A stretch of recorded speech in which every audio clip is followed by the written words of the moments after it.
गुरवे गौरचन्द्राय राधिकायै तदालये कृष्णाय कृष्णभक्ताय तद्भक्ताय नमो नमः।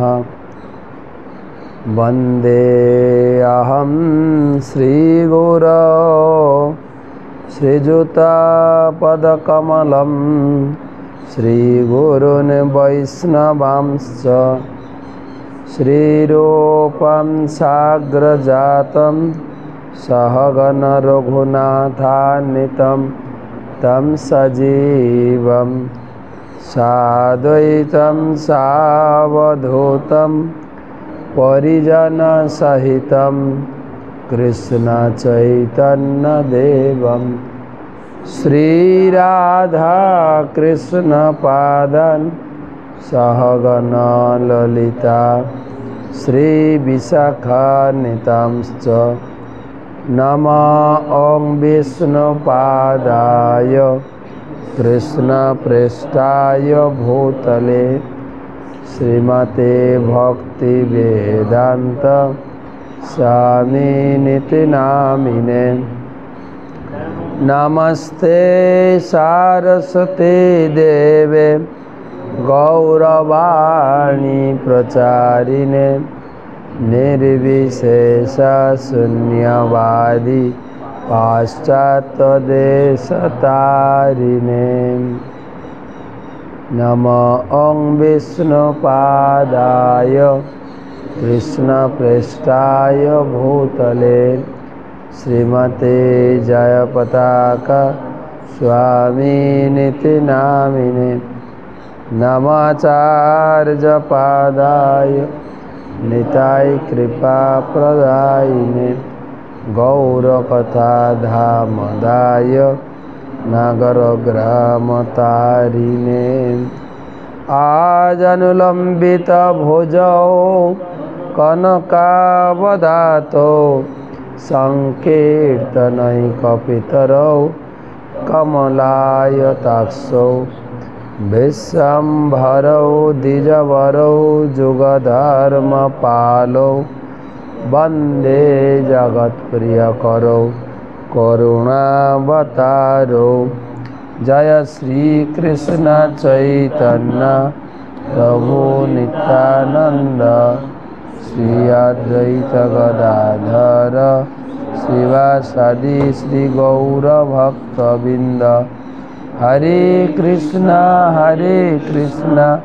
कृष्ण कृष्ण हरे हरे, हरे राम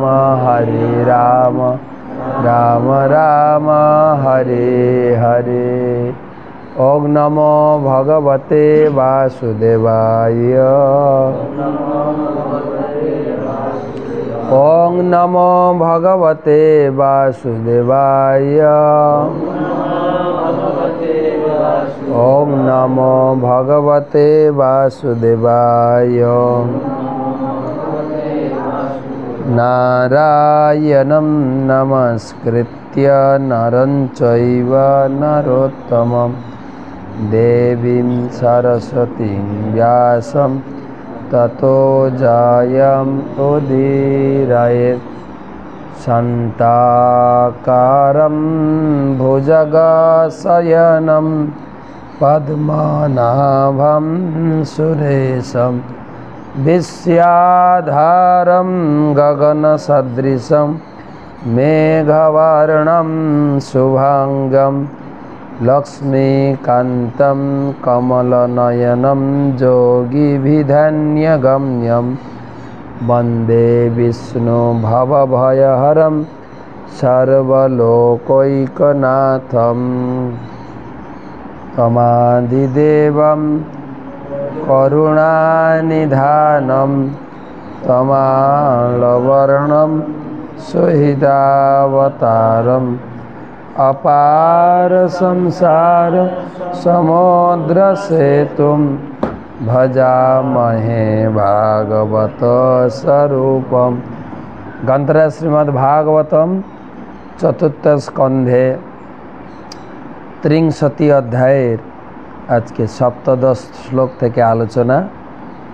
আলোচনা প্রসঙ্গ পচেতাদের কার্যকলাপ, সেই উপলক্ষে আমাদের আজকে 949তম ভাগবত রসমাধুরী সেমিনারে উপস্থিত সমস্ত ভক্তমণ্ডলী সকলকে জানাই আন্তরিক প্রীতি, শুভেচ্ছা, অভিনন্দন। ভাগবত মাহাত্ম্য যৎ ফলম নাস্তি তপসা ন যোগেন তপ সমাধিনা অনায়াসে তৎসর্বং সপ্তাহেন শ্রবণে লভেত।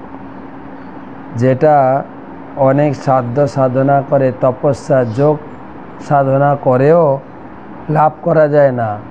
কেবল 7 দিন বসে ভাগবত পাঠ শ্রবণ করলেই অনায়াসেই লাভ করতে পারবেন।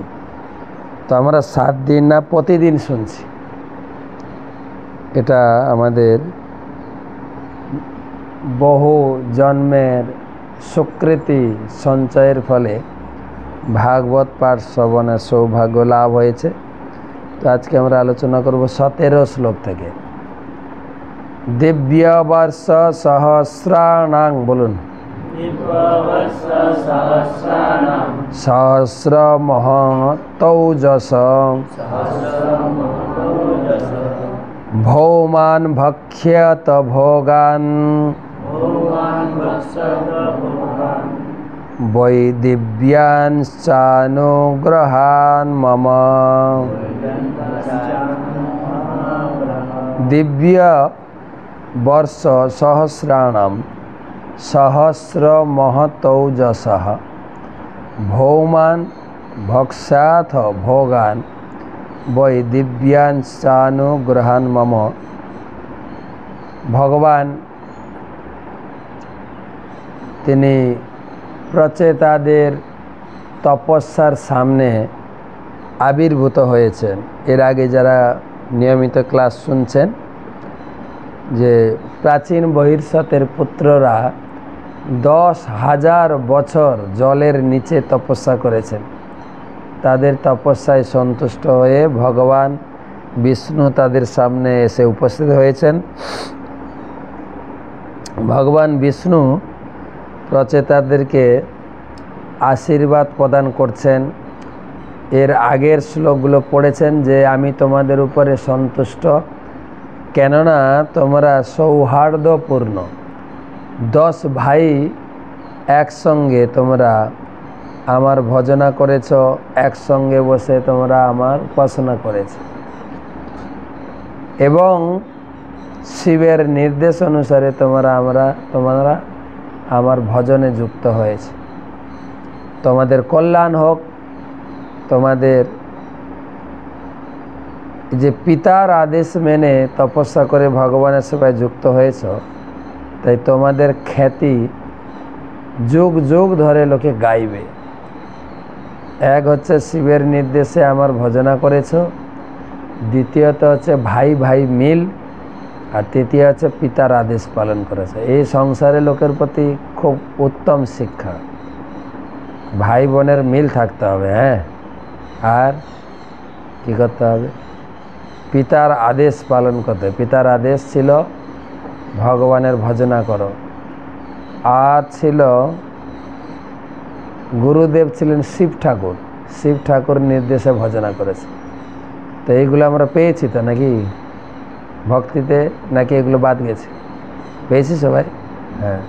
যা যা লেখা আছে বইতে, আমাদের গুরুদেব যা নির্দেশ দিয়েছেন, 4 নিয়ম পালন, 16 মালা জপ, আর ভগবানকে নিবেদন করে প্রসাদ পাবে, আর তোমার সামর্থ্য অনুযায়ী প্রচার করবে।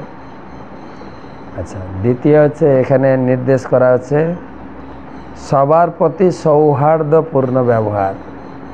সবার প্রতি, ভাই বোন আত্মীয় স্বজন যেরকম ব্যবহার ছিল ওইরকম থাকবে না। হ্যাঁ, এমন এরকম আবার এক ঘরে না হয়ে যান, আমরা নিরামিষ খাই, তোমাদের সঙ্গে মিশবো না, এরকম না। খাওয়া দাওয়া যে যার ব্যক্তিগত ব্যাপার, কিন্তু আত্মীয়দের সঙ্গে, পাড়া পড়োশির সঙ্গে, ভাই বোন বাবা মা সবার সঙ্গে যেরকম সম্পর্ক সেরকম সম্পর্ক থাকে। আর 3 নম্বর হচ্ছে পিতার নির্দেশ। তাদের পিতা ছিলেন প্রাচীন বহির্সৎ। পিতার কি নির্দেশ ছিল? না তোমরা হরি ভজন করো।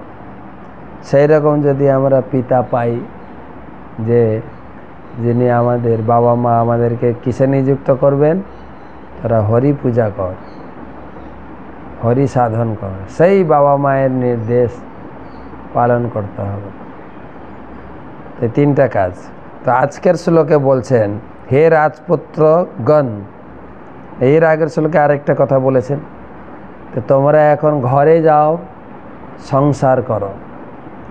তোমরা 10 ভাই মিলে একটা মেয়েকে বিয়ে করবে বলে দিয়েছেন ভগবান। দ্রৌপদী 5 স্বামী ছিল, এখানে একটা মেয়ের 10 স্বামী। একটা মেয়েকে বিয়ে করবে, সে হচ্ছে কণ্ড ঋষি এবং প্লমচা অপ্সরার কন্যা, এবং চন্দ্র যাকে প্রতিপালন করছেন সেই সুন্দরী রমণীকে তোমরা বিয়ে করবে, এবং তার থেকে একটা সন্তান প্রাপ্ত হবে, একটা পুত্র। তার থেকে পরম্পরাক্রমে তোমাদের বংশের বৃদ্ধি হবে। তো 17 নম্বর আজকে শ্লোকে বলছেন, ভগবান প্রচেতাদের আশীর্বাদ করে বললেন, হে রাজপুত্রগণ, আমার কৃপায় তোমরা দিব্য সহস্র সহস্র বৎস অপ্রতিহত প্রভাব সম্পন্ন হয়ে পার্থিব এবং দিব্য ভোগসমূহ উপভোগ করতে পারবে। ভগবানের ভজনা করলে ভোগ সুখ বাড়বে। ভগবান এখানে ইঙ্গিত দিচ্ছেন। সাধারণ লোকে মনে করে যে এই বৈষ্ণব হয়ে গেলে অনেক কিছু ত্যাগ করতে হবে। আমাদের হিন্দু ধর্মের লোকেরা এই জন্যই আটকে যায়, হরিনাম করতে চায়, হরি কীর্তন হরি পূজাও করতে চায়। কোন জায়গায় আটকায়? নিরামিষ খেতে হবে নাকি জব করতে গেলে? তাহলে কিন্তু আমি নাই। তারা মনে করে অনেক কিছু আমার জীবনের ভোগ বাসনা ত্যাগ হয়ে যাবে, মাছ মাংস খেতে পারবো না, আত্মীয় বাড়ি যেতে পারবো না। কিন্তু যারা আপনারা ভক্ত হয়েছেন বলেন তো, ভোগ বাসনা বেড়েছে না কমেছে? কি বাদ গেছে আমাদের? শুধু না হয় আগে না হয় মাছ দিয়ে ভাত খেতাম, একটা সবজি, এখন তো কত সবজি। তারপরে আমরা ইস্কনের সঙ্গে যুক্ত, বাঙালি যত নিরামিষ আছে শাক পাতা সবজি তো খাচ্ছি, তারপরে আবার সাউথ ইন্ডিয়ান জুটেছে, তারপরে ইটালিয়ান পাস্তা পিজা, হ্যাঁ কেক জুটেছে, আর জুটেছে আমাদের চাইনিজ। হ্যাঁ, কালকে কোনো একটা বাড়িতে গেলাম, কি রান্না করেছে চাইনিজ, মঞ্চুরিয়া, হ্যাঁ হৃদয় চুরিয়া রান্না। তো ভোগ বেড়েছে না কমেছে? হ্যাঁ হ্যাঁ। আর কি বাদ গেছে? বাজারে যা বিক্রি হচ্ছে, ফুচকা, আমাদেরও ফুচকা চলছে কি না? আমি দেখি মায়াপুরে গেলে গপাগপ করে খায়, বাহ ফুচকা। তারপরে রোল চলছে তো নাকি? রোল। তারপরে চা খাওয়া বাদ গেছিল। চা খাচ্ছে কি না? চা খাচ্ছে? হ্যাঁ দারুণ খাচ্ছে কিনা। হরিবল টি, হ্যাঁ হরবল টি না হরিবল টি, হ্যাঁ হরিবল কফি বেরিয়ে গেছে। কি বাদ গেছে? মাছ মাংসও চলছে এখন, সোয়াবিনের তৈরি বিভিন্ন ধরনের মটন সোয়া, চিকেন সোয়া, সব। কয়েকদিন পরে হরিবল সিগারেটও বেরোবে, কিছু বাদ যাবে না। তো সোয়াবিন ভগবানকে ভোগ দিয়ে খাবেন, তো বলতেই পারে। তো যা আমরা খাবো ভগবানকে ভগবান দিয়ে খাবো। ভগবান ছাড় দিয়েছেন, যত করসি যদ অশ্নাসি যদ জুহসি দদাসি যত যত তপস্যসি কন্তেয় তৎ করুস্য মদ। আমরা সোয়াবিন খাই না, আমরা খাই ভগবানের প্রসাদ। আমরা নিরামিষও খাই না, আমরা খাই প্রসাদ। একবার এক সাংবাদিক এসে তো জিজ্ঞাসা করছেন, সাংবাদিক সম্মেলন ছিল, গুরু মহারাজকে জিজ্ঞাসা করছেন যে আপনার নিরামিষ খান কেন? বলছে না তো, আমরা নিরামিষ খাই না, তো আমরা খাই ভগবান। নিরামিষ তো ছাগলও খায়, গরুও খায়, আমরা খাই প্রসাদ। যা খাবো ভগবানকে নিবেদন করে খাবো। তো এখানে বলছেন তোমরা ভোগ বাসনা বৃদ্ধি করতে পারো, আর যদি ধীরে ধীরে ভাগবতম এবং ভালো করে হরিনাম করতে পারি, সেখানে বলা হয়েছে আনন্দাম বোধি, বোধি না অম্বুধি, অম্বুধি মানে সমুদ্র, আনন্দের সমুদ্র বাবা। তো এই ধীরে ধীরে আমরা ভক্তিতে আরও যত গভীরভাবে প্রবেশ করব, ততই আনন্দ, ততই আনন্দ। তাই আমার কৃপায় ভগবান বলছেন তুমি হয়তো ভয় করছো যে ভক্ত হলে অনেক কিছু জীবনে বাদ পড়ে যাবে। না, আগে তো আমরা সাধারণ মানুষ ছিলাম, ওই টুকটাক একটু হয়তো কোথাও কারো বাড়িতে একটু অনুষ্ঠান, এখন তো ডেইলি প্রতি সপ্তাহে একটা তো অনুষ্ঠান আছেই, আছে না? নাম হট আছে না? হ্যাঁ, উৎসব আর উৎসব। সেজন্য তোমরা আমার কৃপায় সহস্র সহস্র বৎসর অপ্রতিহতভাবে পার্থিব এবং দিব্য ভোগসমূহ উপভোগ করবে। তাৎপর্য, প্রচেতাদের জন্য ভগবান যে দীর্ঘ আয়ু নির্ধারণ করেছিলেন তার গণনা স্বর্গলোকের কালের পরিমাপ অনুসারে করা হয়েছে। এই পৃথিবীর 6 মাস স্বর্গলোকের 12 ঘন্টার সমান। সেই অনুসারে 30 দিনে 1 মাস, 12 মাসে 1 বছর হয়। এই অনুসারে দিব্য সহস্র সহস্র বছর ধরে প্রচেতারা সব রকম জড় সুখ ভোগ করার আশীর্বাদ প্রাপ্ত হয়েছিলেন। যেরকম আমরা সন্ন্যাসী, আমাদের কিছুই নাই, ঘর বাড়ি টাকা পয়সা, কিন্তু রাত্রে এসি রুমে ঘুমালাম, ঘর বাড়ি নাই কিন্তু, আছে তো নাকি? টাকা পয়সা নেই, এসি গাড়ি চড়ছি, দিব্য ভোগ। তো কতদিন? এখানে বলছেন দিব্য সহস্র সহস্র বছর। দিব্য মানে কত বছর, কত বড় আয়ু দিয়েছিলেন ভগবান, কত বছর আয়ু, কি আয়ু দিয়েছিলেন? দিব্য বর্ষ মানে আমাদের এখানকার ধর কালকের দিন গেছে, আজকের দিন, এরকম 6 মাস হলে, 6 মাস হলে দেবতাদের 12 ঘন্টা হয়। আমাদের এখানে 1 বছর হলে দেবতাদের পূর্ণ 1 দিন। যার জন্য প্রতি 12 বছর অন্তর কুম্ভ মেলা হয়। শুনেছেন? নাম শুনেছেন? কুম্ভ মেলা, যেখানে অমৃত আসে, অমৃত। ভারতে 4 জায়গায় কুম্ভ মেলা হয়। একটা হচ্ছে প্রয়াগ, যেটা আগে নাম ছিল এলাহাবাদ, নাসিক, হরিদ্বার, কটা হলো, আর উজ্জয়িনী। তো এবছর কুম্ভ হচ্ছে, মহাকুম্ভ হবে আপনার প্রয়াগ বা এলাহাবাদ। আপনারা আসবেন জানুয়ারির 10 তারিখ থেকে ফেব্রুয়ারির 10 তারিখ, 1 মাস আছে। আপনি গিয়ে ডুবে অমৃত খেয়ে চলে আসবেন। হ্যাঁ, 2 দিন 3 দিন 1 সপ্তাহ 15 দিন আমরা থাকবো, পুরো 1 মাস থাকবো, বই বিক্রি করবো, হ্যাঁ, বই গ্রন্থ প্রচার করবো। তো আসবেন। তো 12 দিন সমুদ্র মন্থন হয়েছিল স্বর্গে। এখানে কত দিন হবে? ওখানকার 1 দিন মানে এখানকার, এখনই হিসাবটা বুঝালাম, 1 বছর। ওখানে 12 দিন হয়েছিল মানে এখানে কদিন হবে? 12। সেই 12 বছর অন্তর কুম্ভ মেলা হয়, 12 বছর অন্তর অমৃত আসে, অমৃত। কিন্তু ব্রহ্মার আয়ু আরো বেশি। আমাদের একটা যুগের আয়ু, কলিযুগের আয়ু কত? 4,32,000 বছর। তার ডবল হচ্ছে দাপর যুগ, কত হবে? 8,64,000 বছর।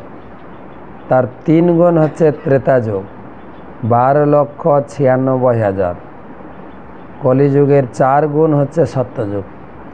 এই 4টাকে একসঙ্গে যোগ করবেন, 2000 দিয়ে গুণ করবেন, যে সংখ্যা দাঁড়াবে সেটা হবে ব্রহ্মার একদিন। ব্রহ্মাও আমাদের মতো তেনার 30 দিনে 1 মাস, 12 মাসে 1 বছর, তিনিও 100 বছর বাঁচেন। তার এখন বয়স হয়েছে 50+, চুল দাড়ি সব পেকে গেছে। তাই যখন কোনো অনুষ্ঠান করা হয়, যখন সংকল্প করে, তখন বোর্ডে দেখবেন ব্রাহ্মণ দ্বিতীয় পরার্ধে, এই কথাটা শুনবেন, ব্রাহ্মণ দ্বিতীয় পরার্ধ মানে হাফ আয়ু চলে গেছে, এবারে দ্বিতীয় আয়ু, 50 বছর চলে গেছে এখন, আর 50 বছর ব্রহ্মা বাঁচবেন। তো সেই ব্রহ্মার একদিনকে বলে দিব্য বৎসর। আর এখানে প্রচেতাদের আয়ু দিয়েছিলেন ভগবান 1000 দিব্য বৎসর, ব্রহ্মার থেকেও আরো বেশি আয়ু দিয়েছিলেন সেই প্রচেতাদের।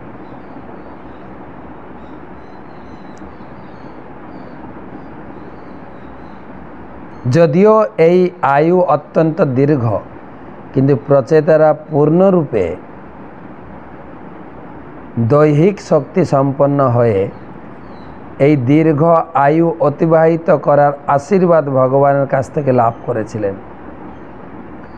জড়জগতে কেউ যদি দীর্ঘকাল বেঁচে থাকতে চায়, তাহলে তাকে বার্ধক্য, জরা ও অন্যান্য শোচনীয় দুরবস্থা সহ্য করতে হয়। আমরা যদি বেঁচে থাকতে চাই, কষ্ট করে বাঁচতে হবে। কিন্তু কেন না, এই শরীরে রোগ ব্যাধি আসবে, আর সব থেকে বড় যন্ত্রণা হচ্ছে বার্ধক্য। ভক্তবিনোদ ঠাকুর লিখেছেন, বার্ধক্য আওলো সব সুখ ভাগ হলো। বৃদ্ধ অবস্থা এসে গেলে আর কোনো সুখ নেই, সব গেল। চোখে ভালো করে দেখতে পাবো না, সবাই যদি ভালো মন্দ খায় আমি খেতে পারবো না, শুধু দেখবো। আর খেলেও পেটে হজম হবে, কানে ভালো করে শুনবো না। যদি ছেলে বৌমা বসে যুক্তি করছে, বাবা কানে শুনছে না, বাবার জন্য একটু ভালো ডাক্তার দেখানো দরকার, সিএমসি ভেলোরে নিয়ে যাব। কানে যেহেতু শুনছে না, চোখে দেখতে পাচ্ছে, ছেলে বৌমা ঘুজুর ঘুজুর কিছু আলোচনা করছে, আমার বিরুদ্ধে পরিকল্পনা হচ্ছে, তাই না? বলছে না বাবা, তোমার চিকিৎসার জন্য আমরা চিন্তা করছি, কোথায় ভালো চিকিৎসা। আমি বুঝি না, আমাকে শেখাচ্ছ তুমি, আমার বিরুদ্ধে পরিকল্পনা হচ্ছে। এরকম চলছে ঘরে, চলছে না? যেহেতু কানে শুনে না ভালো করে, ভোগ শোক। তাই প্রতি বাড়িতে যে বৃদ্ধ লোক আছেন, আমাদের বাংলায় একটা কথা বলে, পেট নষ্ট মুড়ি, মুড়ি খেলে পেট নষ্ট হবে, আর ঘর নষ্ট বুড়ি। আমাদের গ্রামের দিকে বল, ঘরে একটা বৃদ্ধ লোক থাকলে ঘরটা সংসার ভোগ শেষ। তাই এখানে প্রভুপাদ বলছেন, এই জগতে বেঁচে থাকতে গেলে বার্ধক্য, জরা, বিভিন্ন প্রকার রোগ ব্যাধির দ্বারা কষ্ট করে বাঁচতে হয়। কিন্তু প্রচেতাদের যে দীর্ঘ আয়ু দিয়েছিলেন, ভগবান পূর্ণ দৈহিক শক্তি দিয়েছিলেন, যার ফলে তাদের কোনো দৈহিক কষ্ট ভোগ করতে হয়। যেরকম ধ্রুব মহারাজও ভগবানের দর্শন পেয়েছিলেন 5 বছর বয়স। ভগবান ধ্রুবকে আলিঙ্গন করেছিলেন এবং ধ্রুবকে আশীর্বাদ করেছিলেন। কিভাবে আশীর্বাদ করেছিলেন? আমরা ফাইল ডাউনলোড করি না, ফাইল, আমার এটা দরকার, একটা ভিডিও ভালো লাগছে, এটাকে রেখে দিই। তো ধ্রুবও ভগবানের সামনে দাঁড়িয়ে ভগবানকে কিছু প্রার্থনা করতে চাইছিলেন সংস্কৃত মন্ত্র দিয়ে, কিন্তু ছোটবেলা থেকে তো কিছু শেখেনি। তো ভগবান তার হাতের শঙ্খটা একটু কপালে ছুঁয়ে দিয়েছে। গীতা, ভাগবতম, বেদ, পুরাণের যত জ্ঞান ছিল ধ্রুবর শরীরে আপলোড হয়ে গেছে একদম, এবং দিব্য শরীর, ওই শরীরে ভগবত ধামে গেছেন। বুড়ো হননি, বুড়ো বার্ধক্য বা হসপিটালেও যাননি ধ্রুব। ধ্রুব সশরীর দিব্য শরীর। এই পচেতারাও ভগবানের দর্শন পেয়েছেন, ভগবানের আশীর্বাদে দিব্য শরীর লাভ করেছে, যাতে তারা পূর্ণরূপে ভগবানের সেবা সম্পাদন করতে পারে। এই ধরনের দিব্য শরীর লাভ করেছিলেন। তার বিশ্লেষণ পরবর্তী শ্লোকে। অথ মজ্জন পায়িন্যা ভক্তিয়া পক্য গুণাশয়া উপজাসত মধ্যাম নির্বিদ্য নিরয়াদতঃ। অথ মজ্জনপায়িন্যা ভক্তিয়া পক্ক গুণাশয়া উপজাসথ মধ্যাম নির্বিদ্য নিরয়াদতঃ। অনুবাদ: তারপর দিব্য সহস্র বৎসর এই শরীর উপভোগ করার পর আমার প্রতি অবিচলিত ভক্তির প্রভাবে তোমরা সমস্ত জড় কলুষ থেকে মুক্ত হবে। তখন তথাকথিত স্বর্গীয় ও নারকীয় সমস্ত জড় সুখভোগের প্রতি সম্পূর্ণ অনাসক্ত হয়ে তোমরা আমার ধামে ফিরে আসবে। অনেক সময় ভগবান নিজে বিয়ে দিচ্ছেন পরচেতাদের। অনেক সময় কল্পনা করা যায় না যে একা আছি, ভালো আছি, বিয়ে করলে সংসারে ফেঁসে যাব না। তো ভগবান আশীর্বাদ দিচ্ছেন যে না, সংসারে ফাঁসবে না, সংসারে উপভোগ করবে। উপভোগ করার পরে শেষে এই নারকীয় সুখ, কি সুখ এটা ভগবান বলছেন, কিন্তু তথাকথিত সংসার সুখ, স্বর্গ সুখকে বলা হয়েছে নারকীয় সুখ। নরকে আবার সুখ হয় নাকি? নরকে কি হয়? যম যাতনা। হ্যাঁ, এরকম ভাগবতমের পঞ্চম স্কন্ধে আমরা পড়বো, এর পরে পরে চতুর্থ স্কন্ধ চলছে, সেখানে 28টা নরকের প্রকোষ্ঠ আছে। যেরকম জেলে বিভিন্ন প্রকার জেল কয়েদিদের রাখার জন্য বিভিন্ন প্রকার সেল থাকে, যারা ক্রিমিনাল তাদের জন্য ছোট সেল, যারা তার উপরে একটু তাদের জন্য একটা সেল, আর যারা রাজা মন্ত্রীরা জেলে যাচ্ছেন, আমাদের যারা গেছেন তারা কিন্তু জেলে থাকলেও ভালোভাবে আছে, কিন্তু ঘরের থেকে ভালো আছে। কিন্তু নাম বলছি না, নাম জানেন যারা আছে, তারা এখন তিহার বৃদ্ধাশ্রমে আছে, জেলে না। কোথায় আছে? তিহার বৃদ্ধাশ্রম। বড় বড় দাপুটে নেতা, তাদের থাকার বন্দোবস্ত খুব হাই ক্লাস। ঠিক সেরকম নরকে আমি যে কর্ম করেছি, কাউকে চুরি করেছি, কারো চুরি করেছি ধন, তার জন্য আমি একদম জ্যান্ত মাছগুলোকে একদম গরম তেলে ছেড়েছি, মাছগুলো একদম আমাকেও তেলে ভাজা হবে,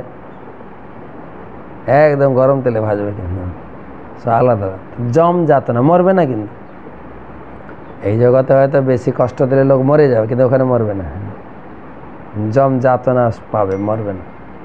তো নারকীয় ওটা সুখ নাকি? ওটা সুখ না দুঃখ? সুখ না দুঃখ। তা এই জগতেও যে সুখ বলে মনে করছে, এটা দুঃখেরই নামান্তর।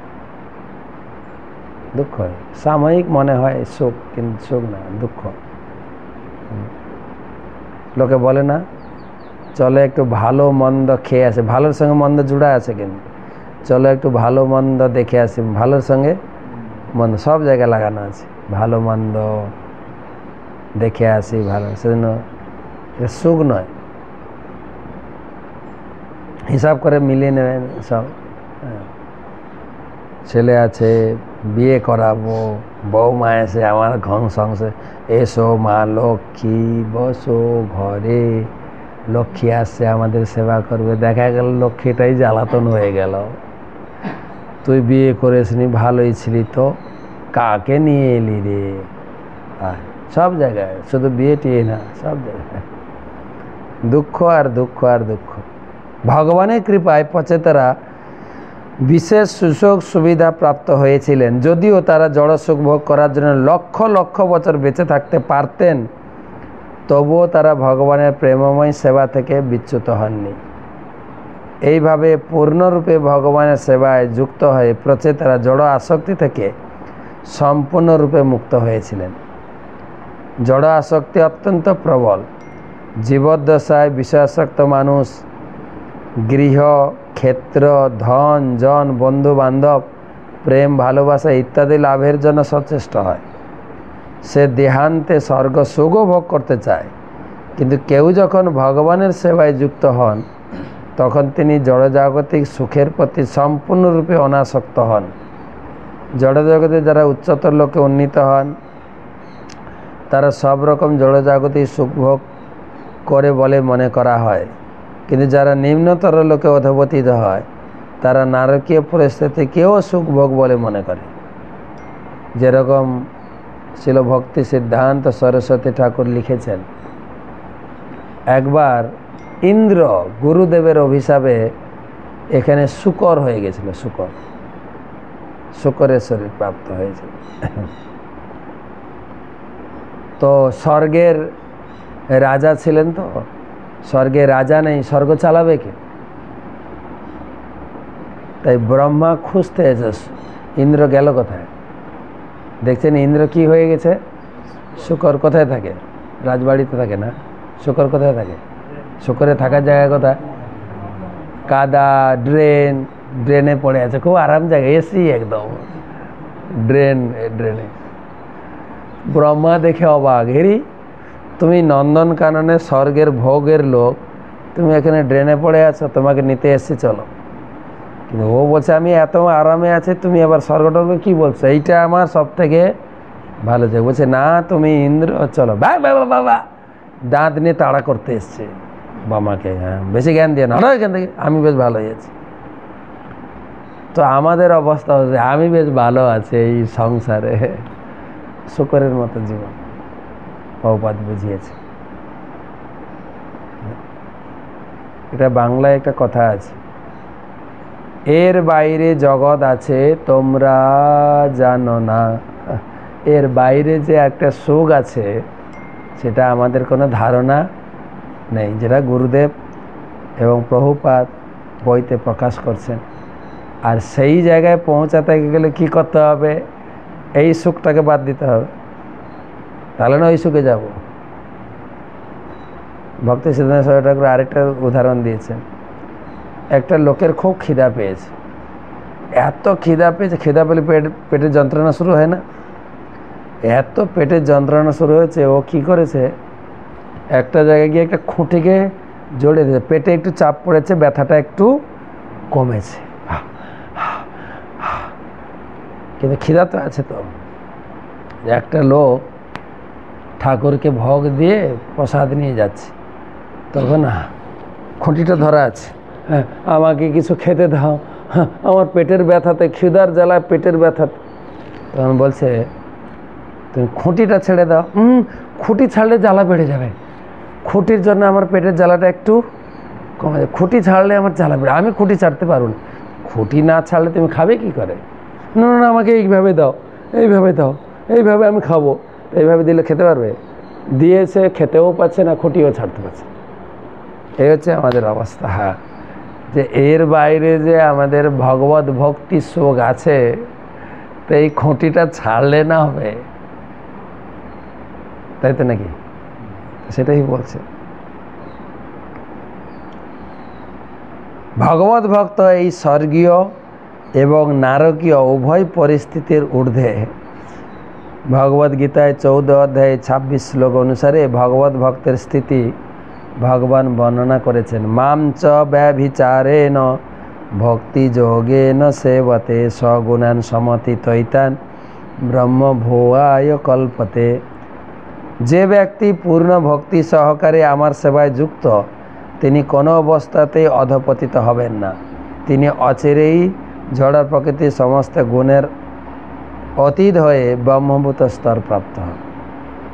আবার এই ক্লাস শোনার পরে আপনি আবার মনে করেন না আমার সংসারের প্রতি বৈরাগ হয়েছে, এই স্ত্রী ছেলে মেয়ে তোরা আমার কেউ না, হাঁটা, আমি এখন সংসার থেকে বৈরাগ নিতে চাই, কেউ না আমার সঙ্গে কথা বলবে না, মিশবে না, হ্যাঁ ওরকম না, আবেগ হলে হবে না। কিন্তু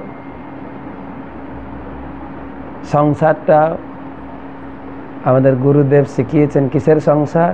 কৃষ্ণের সংসার। কৃষ্ণের সংসার করো ছাড়ি অনাচার। এখানে স্বামী স্ত্রী ছেলে মেয়ে সবাই মিলে ভগবানের সেবা করবে, যার যার ডিউটি সে করবে। স্বামীর কাজ হচ্ছে ভগবানের সেবার জন্য, পরিবার প্রতিপালনের জন্য। কেননা পরিবারে যারা আছেন, স্ত্রী আমার ভোগের বস্তু না, স্ত্রী হচ্ছে এখন দেবী দাসী। কার দাসী? অনেক বড়, ভগবানের দাসী।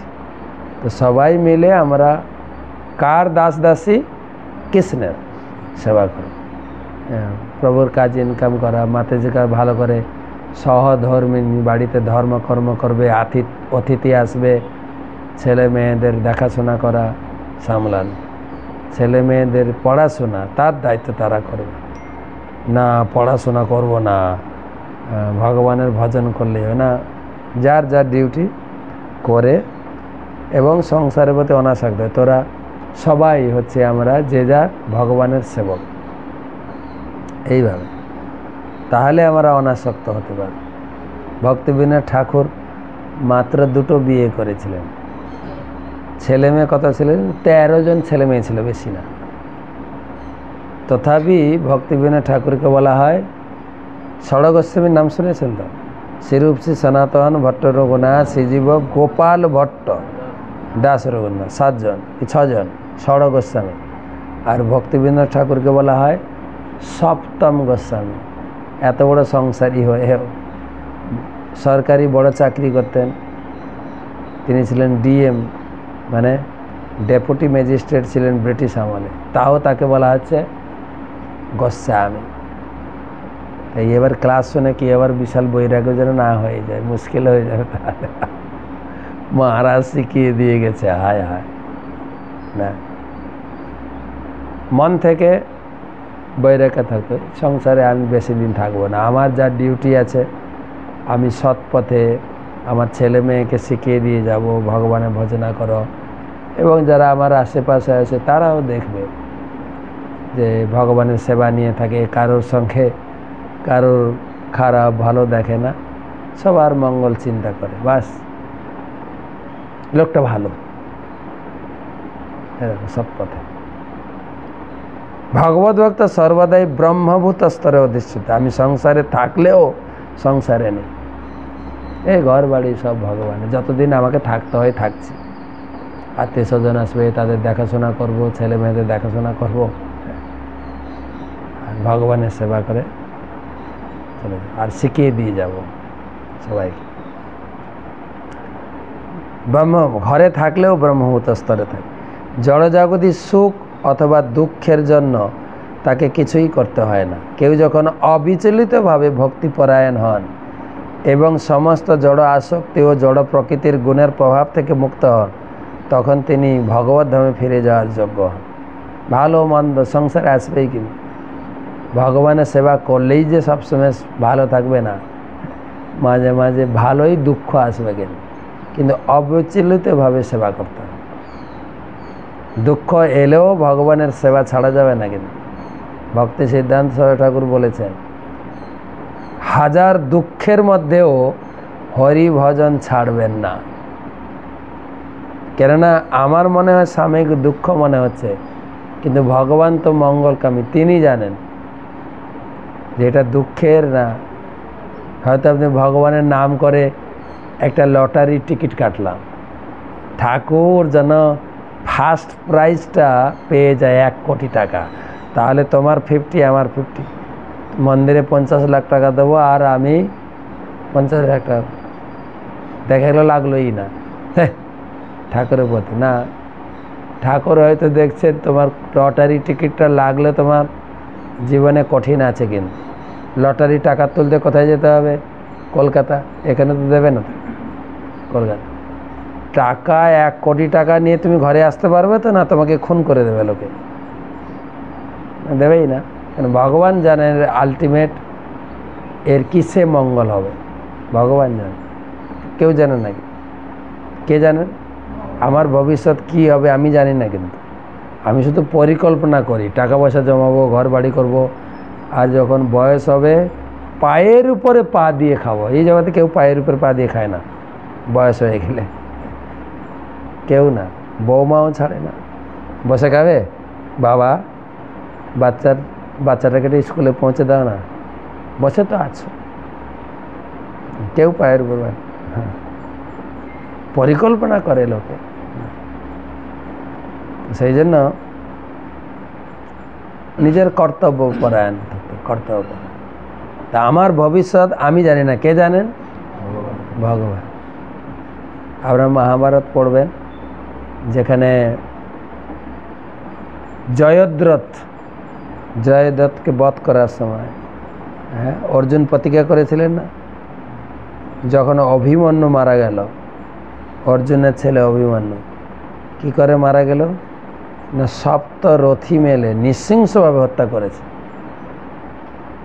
আর কারণ অভিমন্যু মায়ের গর্ভে চক্রব্যূহে ঢোকার কায়দাটা শিখেছিল, অর্জুন শিখাচ্ছিলেন, সুভদ্রাকে সামনে পড়াচ্ছিলেন, আর সুভদ্রার গর্ভে অভিমন্যু থেকে শুনছিলেন, কিন্তু ঢোকার এটা শুনতে পেয়েছে। বাকি যে অর্জুন বেরোনো চক্রব্যূহ থেকে বেরিয়ে আসবে, ওই সময় সুভদ্রা ঘুমিয়ে পড়েছে, অভিমন্যু শোনা হয়নি, তা বেরোতে পারেনি, তাকে ওখানে মেরে দিয়েছে। তাকে বাঁচানোর জন্য যুধিষ্ঠির, ভীম, নকুল, সহদেব সব এসেছিলেন, কিন্তু গেটে ঢুকতে দেয়নি। গেটে ছিল জয়দ্রথ, কাউকে ঢুকতে। তো অর্জুনের পুরো রাগটা চড়ে গেল কার উপরে? জয়দ্রথের উপরে। জয়দ্রথ কালকে সূর্যাস্তের মধ্যে যদি জয়দ্রথকে না বধ করতে পারি, আমি নিজে চিতায় উঠে প্রাণ বিসর্জন দেব। ওটাই খবর হয়ে গেছে দুনিয়ায়। সব কিছু তো অনুকূলভাবে প্রচার হয় না, কীভাবে প্রচার হয়? প্রতিকূলভাবে। হ্যাঁ হ্যাঁ, কালকে একটা ভিডিও দেখছিলাম যে অভিষেক ব্যানার্জি বলছে, কোথায় একটা পিকচারে মমতা এসছেন, মোদি এসছেন। মোদির একটা স্বভাব আছে, যেখানে যায় হাত ঝোড় করে নমস্কার করে, ওই পিকচারটা বেরিয়ে গেছে, দেখেছো? মোদি এখন মমতাকে হাত জোড় করে প্রণাম করছে, খারাপটা প্রচার করেছে। তো এটাই প্রচার হয়ে গেল। কালকে যদি জয়দ্রথকে বাঁচানো যায়, তাহলে অর্জুন নিজে নিজে মরবে। তাই জয়দ্রথকে বাঁচানোর পরিকল্পনা। আর অর্জুন ভগবানকে বলছে, জয়দ্রথকে বধ করবো, ছুটাও রথ। লুকোচুরি খেলেছি না, কেউ যদি জেগে জেগে লুকায় তাকে ধরা যাবে? কখনো করে জলে ডুবা খেলা করেছি না, কে কতক্ষণ ডুবে থাকতে পারে। কিন্তু যারা বদমাশ কী করে, এমনি দাঁড়িয়ে থাকবে, যখন ও জল থেকে উঠবে তখন। তো এই এখন লুকাতে চাইছে, পুরো কৌরব পক্ষ জয়দ্রথকে লুকাচ্ছে, তাকে খুঁজে পাওয়া যাবে? ভগবান রথ ছুটাতে বেলা দ্বিপ্রহর হয়ে গেছে, দুপুর পেরিয়ে গেছে, এবারে সূর্য অস্তর দিকে যাচ্ছে। তখন ভগবান দেখলেন এরকমও খোঁজা যাবে না, একে খুঁজতে গেলে কিছু কায়দা করতে হবে। আর রথ চালাতে ভগবান বললেন, অর্জুন গাড়ির চাকা পাংচার হয়ে গেছে, মানে ঘোড়া আর চলছে না, সারাদিন দৌড়াচ্ছে না ঘোড়া।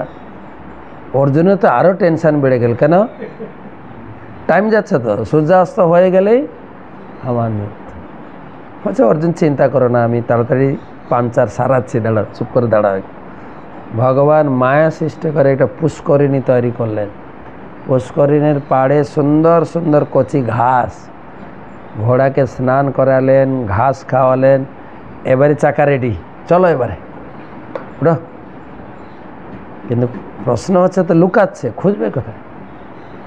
তখন ভগবান কায়দা করে বললেন, হঠাৎ সূর্যাস্ত, সুদর্শন চক্র দিয়ে সূর্যকে ঢেকে দিলেন। সূর্য অস্ত হয়ে গেছে, এবার কি কাজ? এবারে অর্জুন মরবে। অর্জুনের গালে হাত, বলে গালে হাত দিয়েছে কি? প্রতিজ্ঞা করেছে না, বুঝে সুঝে প্রতিজ্ঞা করতে হয় তো। নামা চিতা সাজা। অর্জুন গিয়ে কাঠ টাট নিয়ে চিতা, নিজের চিতা নিজে সাজাচ্ছে। আর এদিকে কাকে মারার পরিকল্পনা ছিল? জয়দ্রথ এবারে লুকিয়েছিল তো, এবার তেড়ে মেড়ে আসে অর্জুনের মৃত্যু দেখবো।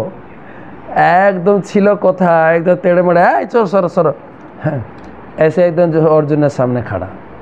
ভগবান কীরকম বের করেছে দেখেন ওকে, খাড়া। আর এসেই গালাগালি শুরু করেছে, কাপুরুষ কোথাকার, ক্ষত্রিয় হয়েছে, হ্যাঁ মরো এবারে মরো। যত না গালাগালিয়েছে করতেই আছে। আর অর্জুনের মুখে ভাষা নাই তো, কেন মরবে? চিতা সাজে এবারে চিতা পরিক্রমা করে আগুন ধরিয়ে উঠবে, ঠিক আছে। পরিক্রমা করতে যাচ্ছেন, অর্জুন দুঃখে তীর ধনুক রেখে দিয়ে, তখন ভগবান তীর ধনুকটা কেন রাখছ? তুমি মরে যাবে আর তীর ধনুক দিয়ে আমি পস্তাবো? হ্যাঁ, আমার সখা ছিল মরে গেছে, না যা মরবে তো সব নিয়ে মরো, সব নিয়ে যা। তখন অর্জুন ইঙ্গিত পেয়েছে এর পিছনে একটা কিছু রহস্য আছে। কি করবে? তীর ধনুক নিয়ে ধীরে ধীরে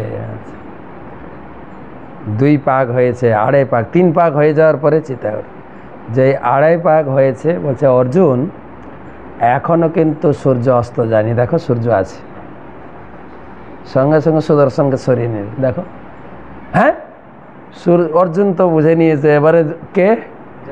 জয়দ্রথ যায় কোথায়? হ্যাঁ, তখন ভগবান বলছে শোনো, বড়শিতে ধরা পড়ে গেছে, একটু দৌড়াতে দাও, কতদূর যাবে, যাক না, ধরা পড়ে গেছে। মাছ, যারা মাছ ধরে বড়শিতে লেগে গেছে, এবারে একটু খেলায়, সঙ্গে সঙ্গে তুলে না, কিন্তু ঘোরো, কত ঘুরবে ঘোরো, তারপরে তুলবে, দৌড়াতে দাও। বলছে না, তুমি আমার রথ সাজাও, আমি যাবো। বলছে ঠিক আছে, রথ রেডি, ড্রাইভার তুমি তো গাড়ি নিয়ে আসো, তাড়াতাড়ি যাবো। এবার ছোটা শুরু হলো। এবার যাবে কোথায়? রেঞ্চে এসে গেছে, কিন্তু কতদূর দৌড়াবে? দৌড়াতে দৌড়াতে দৌড়াতে আর পেরে ওঠে না, রথ ছেড়ে, রথও চলছে না, জয়দ্রথ রথ ছেড়ে মাটিতে দৌড়াচ্ছে, অর্জুনও দৌড়াচ্ছে। দিয়ে ঠিক যখন কাছাকাছি যেটা, ওইখানে ফায়ারিং করবে, তীর মারবে, ভগবান হাতটা ধরে বললেন দাঁড়া দাঁড়া দাঁড়া, আরেকটা কাজ আছে। ওর একটা বর আছে, ঠাকুরের বর আছে ওর প্রতি। কী বর আছে জানো? ওর গলাটা যে কেটে মাটিতে ফেলবে সে মারা যাবে।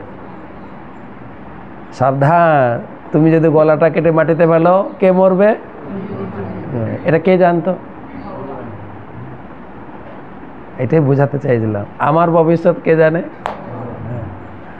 একটা কাজ করো, তুমি অবশ্যই গলাটা কাটবে, তীর ধনুক ছোড়ো, গলা কাটবে, গলাটা কেটে মাটিতে ফেলবে না, তীরের উপরে নিয়ে যাবে, ওর বাবা অমুক জঙ্গলে তপস্যা করে বাবার কোলে ফেলবে। বাবার কোলে, বাবা ধ্যানে বসছিল, গাছের গোড়ায় ধুম করে কিছু পড়েছে, বাবা মনে করলো গাছ থেকে হয়তো কিছু ডালপালা হ্যাঁ ছুঁড়ে ফেলেছে নিচে, বাবাও মাথা চৌচির হয়ে ফেটে গেল, বাপ ছেলে দুজনেই মারা গেল। বাঁচলো কে? অর্জুন। তো আমার ভবিষ্যৎ আমি জানি না, আমরা ভবিষ্যৎ এখানে সেটাই বলছে, ভগবানের আশীর্বাদ কেউ যদি পায়। এখানে পক্ক গুণাশ্রয় শব্দটি তাৎপর্যপূর্ণ, তার কারণ হচ্ছে ভগবত ভক্তির দ্বারা জড়া প্রকৃতির 3টে গুণের প্রভাব থেকে মুক্ত হওয়া যায়। জীব যতক্ষণ পর্যন্ত জড়া প্রকৃতির গুণের দ্বারা প্রভাবিত থাকে ততক্ষণ ভগবত ধামে ফিরে যেতে পারে না। তাই এখানে স্পষ্টভাবে বিশ্লেষণ করা হয়েছে, ব্রহ্মলোক থেকে শুরু করে পাতাল লোক পর্যন্ত সব কটি গ্রহলোকই ভগবত ভক্ত বাসের অযোগ্য। এই শুধু এই জায়গা না, যে আরও উন্নত জায়গায় যাব, সবটাই অযোগ্য। পদম পদম যদ বিপদম নতেশাম আব্রহ্ম ভবনালোক পুনরাবর্তী নজন মামোপেত্তু কন্তেয় পুনর্জন্ম ন বিদ্যতে। কেবল ভগবানের ধাম হচ্ছে পুনর্জন্ম হয় না, আর ব্রহ্মলোক পর্যন্ত সব জায়গায় পুনর্জন্ম হয়। অতএব কেউ যদি জড়জগতের সর্বোচ্চ লোক ব্রহ্মলোকে উন্নীত হয় তাতেও কোনো লাভ নেই, কিন্তু কেউ যদি কোনোভাবে ভগবত ধামে উন্নীত হতে পারেন তখন তাকে আর এই জড়জগতে আসতে হবে না। তো আজকে দুটো শ্লোক পড়লাম, অনেক বড় তাৎপর্য ছিল।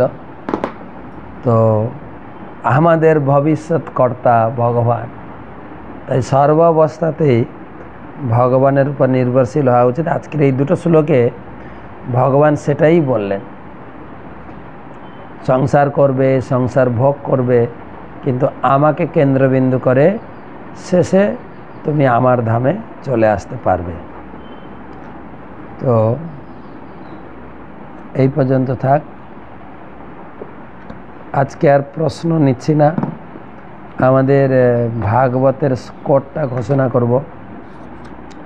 কালকে আমরা কটা ভাগবতম পেয়েছি। ডক্টর প্রদীপ ভট্টাচার্য চেন্নাই থেকে একটা ভাগবতম দান করেছেন গুরু মহারাজকে। ভারতী পি ব্যাঙ্গালোর থেকে তিনি একটা ভাগবতম দান করেছেন গুরু মহারাজকে। রঘুকুল প্রাণ দাস 3টি গীতা, এজি পরান্ধামান 2টো গীতা, সুনীল মাধব দাস 2টো গীতা, আমাদের মথুরেশ্বরী মোহিনী দেবী দাসীর পক্ষ থেকে নেপাল চন্দ্র দাস 2টো গীতা, ভাবনা সরকার 1টা গীতা, সাকসিম সরকার 1টা গীতা, শ্রীপতি অচ্যুত দাস 16টি গীতা 108টা স্মল বুক, এবং দীপক চৌহান 2টো গীতা, কলাবতী মেঘা রাও 31টা স্মল বুক। এই সমস্ত গ্রন্থগুলি গুরু মহারাজকে দান করা হয়েছে। তো আমাদের ভাদ্র পূর্ণিমার সামনে আছে 18 তারিখে, তো আমরা এই মাসটা পুরোটা দান সংগ্রহ করব গুরু মহারাজের উদ্দেশ্যে। যারা দান করবেন, অথবা আপনি একটা ভাগবতম প্রচার করে দিন কারোর কাছে, আপনার আত্মীয় স্বজন, পাড়া প্রতিবেশী, দোকানদার, যার কাছে হোক, অথবা কাউকে একটা দান করতে পারে। যারা ভাগবত প্রচার করবেন, করছেন, আর যারা ভাগবতম কিনছেন বা দান পাচ্ছেন, সবার নাম গোত্র পাঠাবেন। আমাদের আগামী ভাদ্র পূর্ণিমার দিন আপনার নামে বিশেষ পুজো দেওয়া হবে। ঠিক আছে, ভালো থাকবেন, সুস্থ থাকবেন, এই প্রার্থনা করি ভগবানের কাছে। শুভরাত্রি। আজকে আমরা রয়েছি মেদিনীপুর ক্ষীরপাই মানে মহাপ্রভু এই রাস্তা দিয়ে গিয়েছিলেন পুরীতে সন্ন্যাস গ্রহণের পরে, এখানে ক্ষীর পেয়েছিলেন, ক্ষীরপাই। আমরা আর ক্ষীর পাইনি এখনও, কালকে দেখি যদি ক্ষীর দেয় খাবো তাহলে। কালকে আছে আমাদের গণেশ পূজা, এখানে গণেশ পূজা উপলক্ষে অনেক ভক্তবৃন্দের সমাগম হবে। আজকে অধিবাস হলো, এখানে ভগবান বিষ্ণুর উদ্দেশ্যে যজ্ঞ হবে এবং বৈষ্ণব ভোজন। গণেশজি তিনি হচ্ছেন বৈষ্ণব বাড়ির ছেলে, তার বাবা হচ্ছেন পরম বৈষ্ণব বিষ্ণু, মা হচ্ছেন বৈষ্ণবী, আর তিনি হচ্ছেন ভাগবত লেখক। তার জন্মতিথি পালন করব, গণেশ পুজো। তো আমাদের ভক্তি জীবনে গণেশের অনেক অবদান।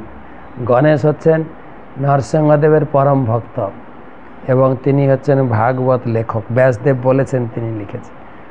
তো সেই উদ্দেশ্যে কালকে ভগবানের উদ্দেশ্যে যজ্ঞ, নরসিংহ যজ্ঞ এবং ভাগবত পাঠ এবং বৈষ্ণব ভজন। আপনারা কাছাকাছি থাকলে আসেন, ক্ষীর খাওয়াবো, ক্ষীর পাইতে ক্ষীর খাবে। শ্রীল প্রভুপাদ কি জয়। শুভরাত্রি।